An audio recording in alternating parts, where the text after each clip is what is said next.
Ya, assalamualaikum warahmatullahi wabarakatuh. Alhamdulillahirabbil alamin. Bersyukur kepada Allah. Allahumma sholli ala sayyidina Muhammad. Bersolawat kepada Nabi. Saudaraku di Manado rame ya. Kurang lebihnya masalah COVID-19, COVID-19. Jadi kurang lebihnya begini kronologinya. Ya intinya sebenarnya kejadian seperti ini bukan hanya di Manado, di kota-kota lain ada, di Madura ada. Ya. Jadi ada sebuah rumah sakit yang membayar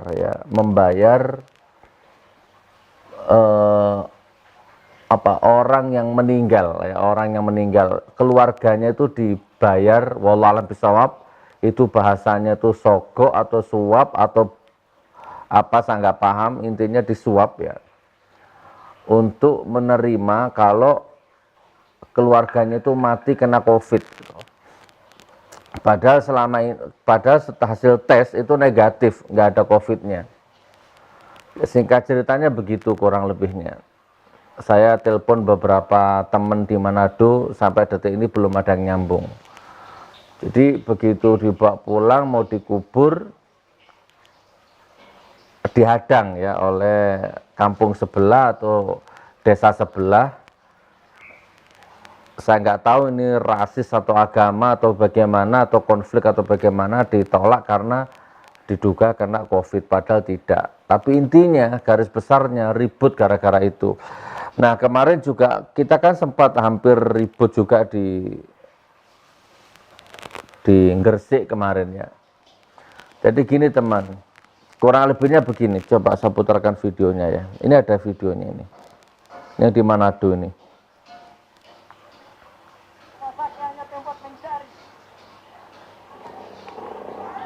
Rumah sakit hanya tempat mencari. Rumah sakit hanya tempat untuk mencari.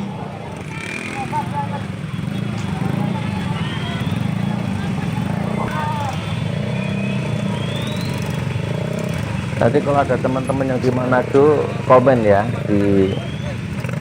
diluruskan ya. Siap syahid mati, Allahu Akbar. Nah, jadi sampai ada syahid, ada Allahu Akbar, apa segala ya. Dari PT itu, cuma keluarga yang mau kalau bisa masuk di PT itu. Orang yang mau apa? Pas mau kasih doi itu orang. Itu dokter yang kasih atau? Dokter. Ada apa nama? Nggak ada, dia pakai baju apa? Pakai astronot. Baju medis. Baju medis. Gitu. Cuma kalau muka sampai Pak Imam tahu. Pak Imam tahu. Iya. Oke.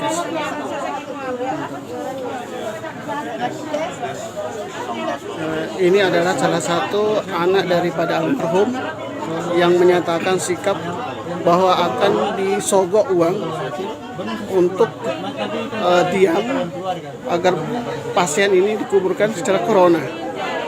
Nah ini pernyataan langsung dari anak yang telah meninggal orang tuanya. Jadi pemirsa sekalian, ini adalah suatu pembodohan di mana kita dipaksa. COVID. Yang satu bukan sini, kuburkan jadi tanpa COVID. Kalau orang mau ngasih PT, kalau mau pulang begini kan mau kuburkan di sini ya. Nah, ada penyakit itu dia. 2 kali dah periksa negatif. Tapi lapor polisi, mau ikut anjuran pemerintah. Kalau positif, Sedangkan dari daftar dari kelurahan sini tidak ada. Kalau misalkan papa salah satu korban itu dia, paling dari kelurahan sini masih ada DP data. Oh, warga ya nanti baru ada satu.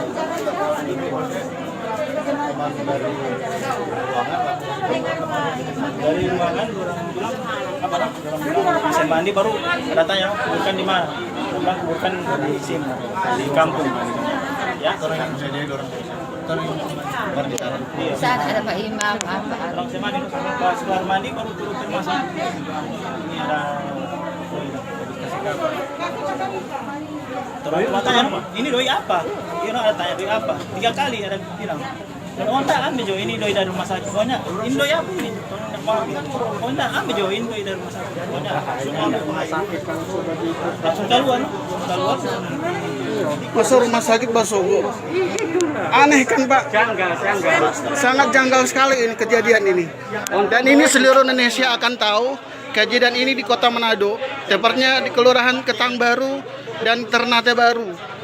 Bahwa pernyataan ini adalah dari anak almarhum sendiri di rumah sakit Pancaran Kasih di Kota Manado, bahwa dokter menjogo anak dengan beberapa uang, tapi anaknya tolak.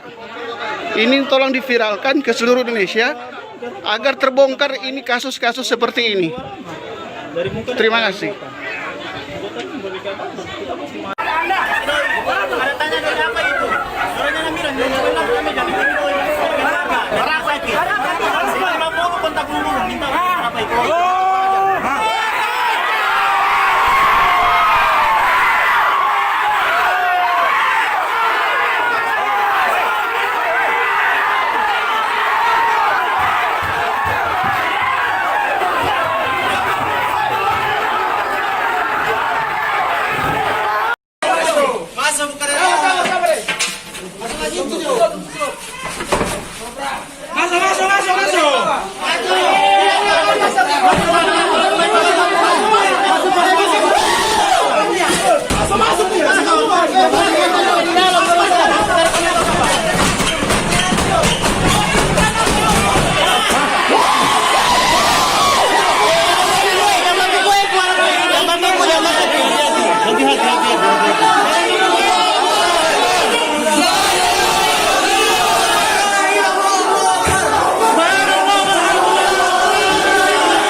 Oke, jadi gini loh saudaraku ya, ini kabar buruk untuk Anda ya, kabar buruk untuk kita semua, tapi tidak apa-apa, seburuk apapun kita orang yang beriman ya, ada basyirah di dalam hati kita, jadi kita nggak usah khawatir, yang satu resonansi dengan saya nggak usah khawatir. Kalau di negara-negara lain itu serius menangani COVID ini, serius bahkan dari awal sebelum corona masuk ke negaranya itu pemerintahnya sudah serius, protectionnya kepada rakyatnya itu serius. Itu poin pertama. Nah kalau di Indonesia kan enggak, coronanya belum masuk sudah dibuat guyonan, dibuat dagelan, dibuat bercandaan, ya kan, ngawur semua ngomong-ngomongnya pejabat-pejabat negerinya itu, ngomong seenak-enaknya. Begitu corona masuk, kelabakan ya. Antara menterinya, presidennya, satu dengan yang lain ribut silang sengkarut, atas, tengah, sampai paling bawah silang sengkarut semua, ribut ya. Kebijakannya membuat rakyat bingung, rakyat marah, rakyat kelaparan, kan begitu. Nah bahkan saya lihat tayangan di Taiwan itu malah nggak ada corona sama sekali, karena kesigapan pemerintahnya dengan rakyatnya, kesigapan dan kesadaran dan keseriusan dalam menangani itu, gitu kan. Nah, di negara-negara lain itu kurang lebihnya gini saudaraku, kalau saya ringkas ya, kurang lebihnya ya. Sebelum corona masuk, mereka sudah serius membentengi dirinya, negaranya, presidennya membentengi rakyatnya, gitu kan. Nah, begitu corona masuk, mereka bahu-membahu bekerja sama, gitu kan, bekerja sama dengan kesadaran tinggi, dengan intelektual tinggi dan macam sebagainya lah, ya, kurang lebih begitu. Nah, begitu corona selesai, baru new normalnya diterapkan. Jadi ada negara-negara yang benar-benar sudah bebas dari corona. Nah, sehingga lockdownnya dibuka, ya apalah, social distancingnya dibuka, semua dinormalkan kembali gitu loh. Ada di negara-negara lain, Abu Dhabi, Italia, ya, dan negara-negara lainnya itu kurang lebih begitu. Jadi benar-benar selesai urusan coronanya, dibebaskan kembali, jadi hidupnya normal kembali. Lah di Indonesia ini, coronanya belum datang meremehkan, guyonan, dagelan. Begitu coronanya datang masih dagelan, masih guyonan, penguasa-penguasanya. Ya kan, sampai begitu kurang lebihnya. Nah sekarang coronanya belum selesai, sudah dinormalkan lagi. Hati-hati saudaraku ya. Sekarang kan ada peraturan, ada new normal lah istilahnya ya. Udah normal, padahal coronanya belum selesai. Ya, orang yang terjangkit virus corona masih banyak di Indonesia. Paham? Jadi ya wallahualam bisawab. Apa ini bagian dari lepas tangan, cuci tangan, atau memang bagaimana lah. Jadi yang daya tahannya tubuhnya kuat, imunitasnya kuat, ya hidup, ya enggak, ya mati gitu. Ya kan? Kurang lebihnya seperti itu. Memprihatinkan.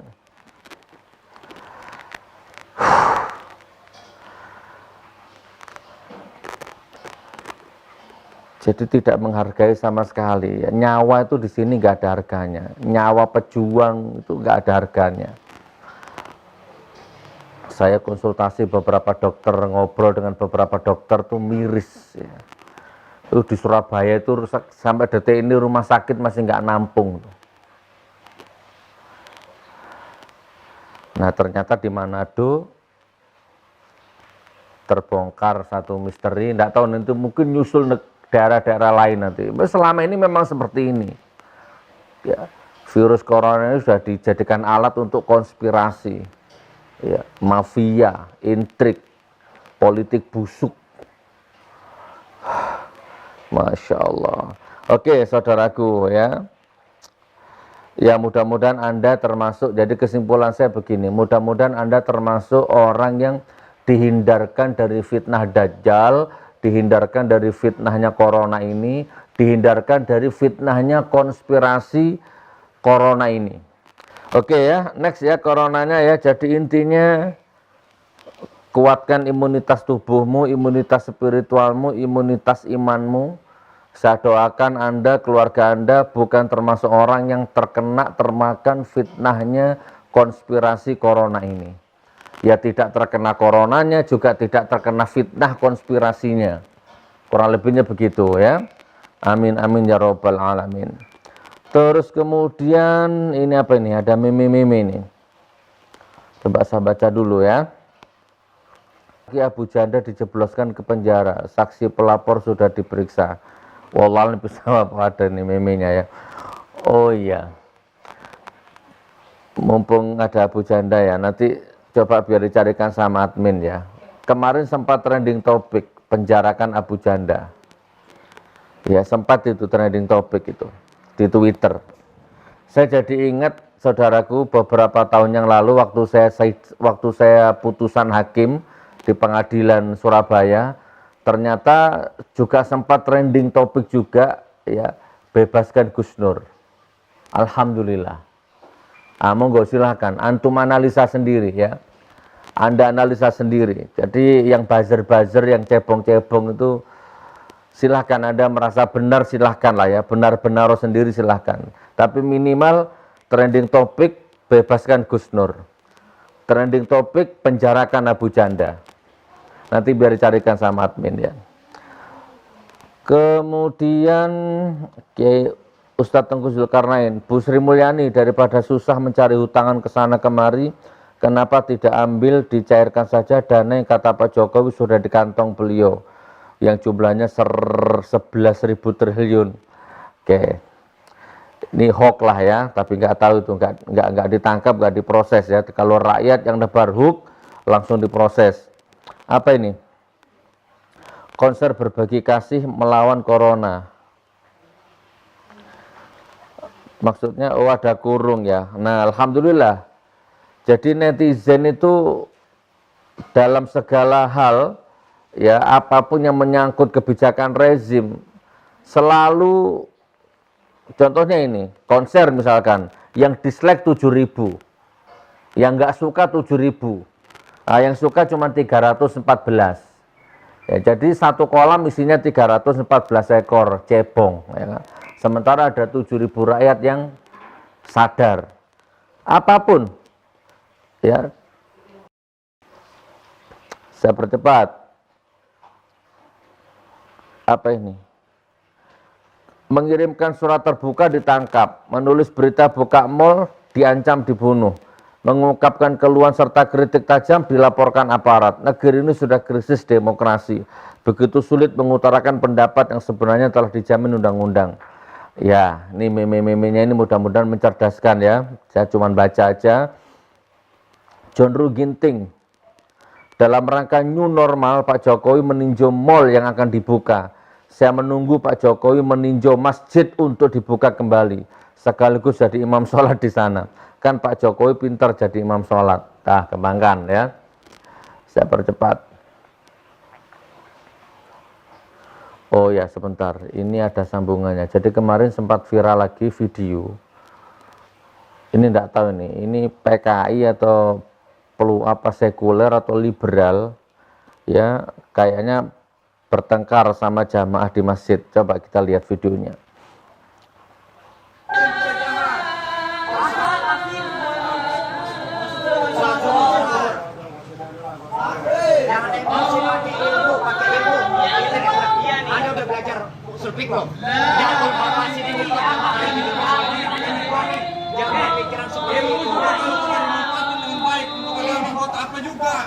Kita ini berilmu, kita pakai ilmu.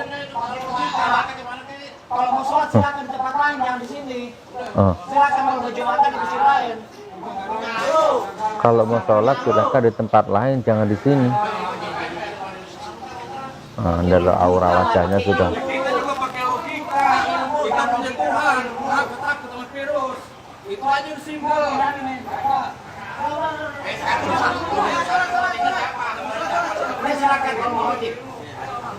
Yang baju putih itu. Kita pakai ilmu, jangan emosi. Saya tanya, Anda belajar di mana, sampai mana belajarnya? Belajar, sekarang kita taat pada Allah Subhanahu wa taala, udah cukup. Titik. Kalau nggak pakai ilmu susah. Coba di screenshot wajahnya, dicari coba. Paling nggak jauh-jauh dari, ya itulah. Ya, liberal, sekuler, Islam Nusantara, Syiah, rezim, cucunya PKI, anaknya PKI. Nggak jauh-jauh dari situ. Coba searching coba. Apal sudah gayanya seperti itu. Ini apa ini? Ada dan beradab. 3. Persatuan Indonesia. 4. Perayaan yang dipimpin oleh hikmat dan permusyawaratan Indonesia. Ayo. Oh, udah apa? Ulangi lagi dari depan. Ulangi. Kita besarkan. Ulangi. Pancasila. 1. Ketuhanan yang Maha Esa. 2. Kemanusiaan yang adil dan beradab. 3. Persatuan Indonesia. 4. Perayaan yang dipimpin oleh hikmat dan Kerakyatan yang dipimpin oleh hikmat kebijaksanaan dalam permusyawaratan perwakilan. dan lain-lain.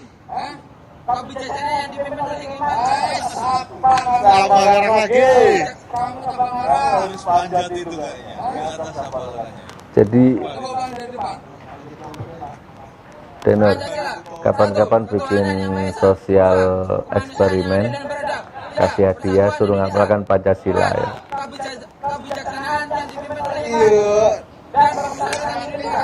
Bukan lagi. Ulangi lagi.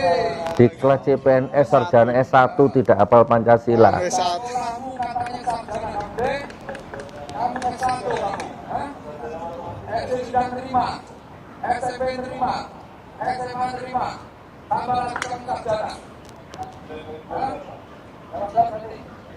Parah juga.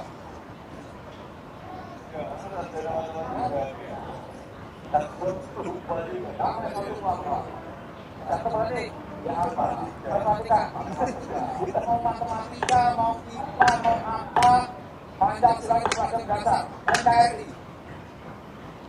Pancasila 1. Ketuhanan yang Maha Esa. 2. Kemanusiaan yang adil dan beradab. 3. Persatuan Indonesia. 4. Kerakyatan yang dipimpin oleh hikmat kebijaksanaan dalam permusyawaratan dan perwakilan. 5. Keadilan sosial bagi seluruh rakyat Indonesia.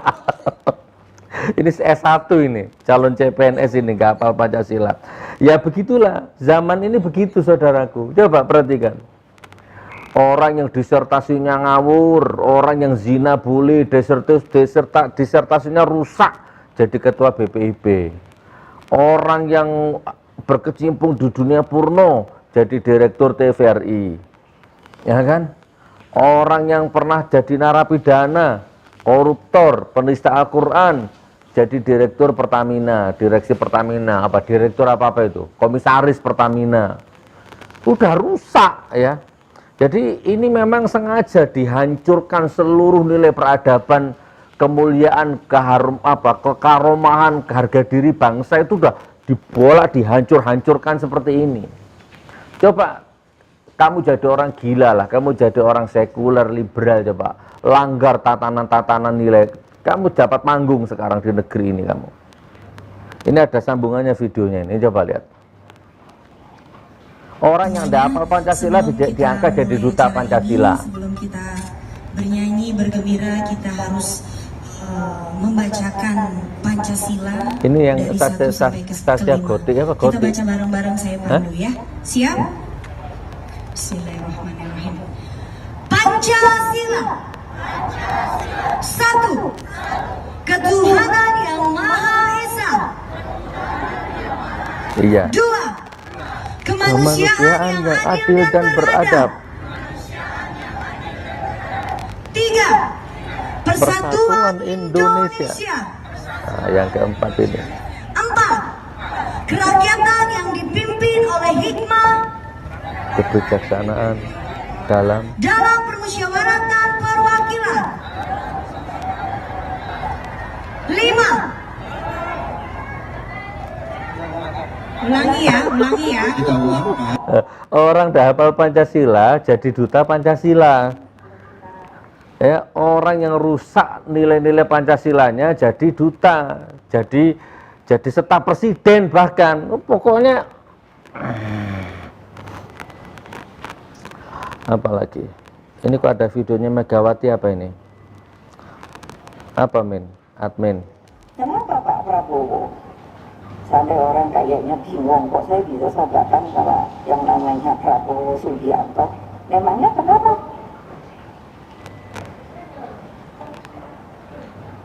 Karena apa? Kalau buat saya itu Pancasila saya. Katanya musuh harus dirangkul. Ya kalau Prabowo dianggap musuh, ya saya suruh dia pulang deh sana. Dulu yang saya ambil, beliau keleleran. Aduh. Enggak mas, saya marah sebagai presiden. Hah? Siapa yang membuang beliau stateless? Ini bukan saya mau cari nama loh, tidak, tanya pada beliau. Tidak, saya bilang, saya marah pada Menlu, saya marah pada Panglima. Apapun juga beliau itu adalah manusia Indonesia, orang beri dia. Begitu, itu tanggung jawab. Kenapa Pak Prabowo? Oh, keren ini video lama sih kayaknya ya. Jadi Prabowo itu dulu pernah keleleran, dipungut sama Megawati kan gitu kan. Dalam bahasanya tadi kan begitu kan, mengenaskan. Ya mungkin diisolasi kayak Habib Rizik itu mungkin. Terus Megawati jadi presiden dipulangkan. Nah, gimana komentar saya? Itu kan kepentingan, saudaraku. Itu kepentingan politik, ya. Tidak ada yang gratis di dalam politik. Ya sama, zaman SBY naikkan BBM 1 kali, seluruh Indonesia kader PDI nangis, ribut, demo, ya kan? Perhatikan, SBY naik BBM 1 kali, seluruh kader PDI nangis di jalan raya, demo di jalan raya di seluruh Indonesia mengatasnamakan wong cilik, ya kan? Sekarang rezimnya, penguasanya, petugas partainya dia yang jadi presiden, 12 kali naik BBM, nggak ada satu kader PDI yang nangis, nggak ada satu kader PDI yang demo. Udah, itu komentar saya. Ya salah ngomong, ada kepentingan yang seperti itu. Ini yang melaporkan Ruslan siapa namanya kemarin? Ruslan Buton, ya. Ini orang yang melaporkan. Ya, saya walaupun belum tahu, udah 100% de facto sudah saya pastikan Jokower. Udah saya pastikan orang dekat dengan penguasa. Pasti itu, cari sudah. Siapa namanya? Aulia Fahmi. Nah, ini orangnya.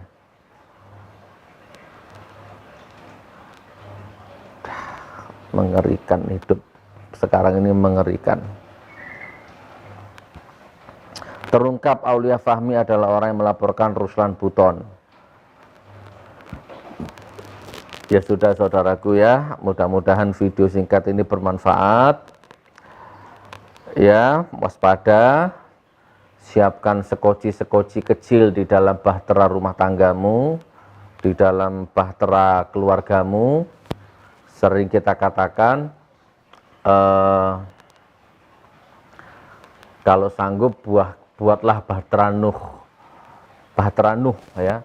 Ajak sebanyak-banyak orang untuk naik ke bahteramu supaya selamat. Karena kita sedang hidup di zaman yang penuh fitnah, pertumpahan darah, nyawa nggak ada harganya, halal jadi haram, haram jadi halal. Tapi kalau kamu tidak punya kemampuan membuat bahtera Nuh, yaitu minimal bikin sekoci kecil untuk keluargamu. Ya ayyuhalladzina amanu qu anfusakum wa ahlikum naro. Ya. Ya minimal keluargamu sendirilah selamat, ya, dari fitnahnya rezim ini, dari fitnahnya zaman ini, ya. Kurang lebihnya seperti itu. Di Munjia Channel ini ada 1000 lebih video, teman. Di Munjia Channel 1000, coba bayangkan. Banyak loh tuh 1000 itu. Berapa, Dik? 1000 lebih bahkan. Coba buka semua itu. Buka video-video rekaman safari dakwah waktu baik sebelum Pilpres sampai setelah Pilpres. Coba perhatikan. Semua sudah di situ semua. Ya. Kalau nggak curang nggak menang.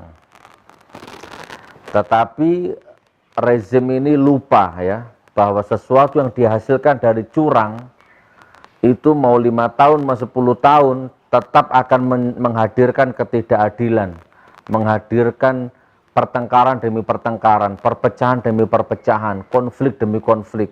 Sesuatu yang dihasilkan dengan curang, mau 2 periode, mau 7 periode, mau 21 periode, hanya akan mendatangkan azab Allah. Nah, Anda kalau jeli, ini azab ini sudah terus berlangsung, sedang berlangsung kalau ada jeli. Cuman kalau Anda satu kolam, ya Anda akan ngomong video saya provokator, channel saya channel provokator. Enggak, channel saya original content, ya. Jadi aktornya saya, konseptornya saya, peralatannya saya, canggih, dimodali, nggak terima duit, nggak terima suap, nggak terima bayaran dari mana-mana, cari sendiri, dimodali sendiri, original content. Yang punya saya, nggak motong-motong video orang, bahas video orang, nggak. Nah, jadi kalau Anda mau cari konten sampah banyak. Yang selalu nunggu video saya untuk dipotong-potong, dijadikan parodi banyak. Ada 1000 video itu. bedah rumah, bedah masjid, ada lagu sholawat, ya, ada materi-materi sholat khusyuk, ada. Tapi konten-konten sampah nggak mau itu. Yang diambil sama konten sampah itu yang kepleset-kepleset, yang salah-salah, yang lucu-lucu, ya, dijadikan parodi. Nah, itu namanya konten sampah, karena dia nggak punya konten sendiri. Konten sampah itu ciri khasnya kalau dia ngupload dirinya, itu yang nonton nggak ada. Itu ciri-ciri konten sampah itu. Kalau dia ngupload dirinya, pakai dirinya yang diupload, nggak laku. Nah, tapi kalau ngambil video saya, baru naik yang nonton. Nah, yang komen cebong semua di situ. Wis, gitu teman ya. Mudah-mudahan manfaat. Salam satu resonansi. Assalamualaikum warahmatullahi wabarakatuh.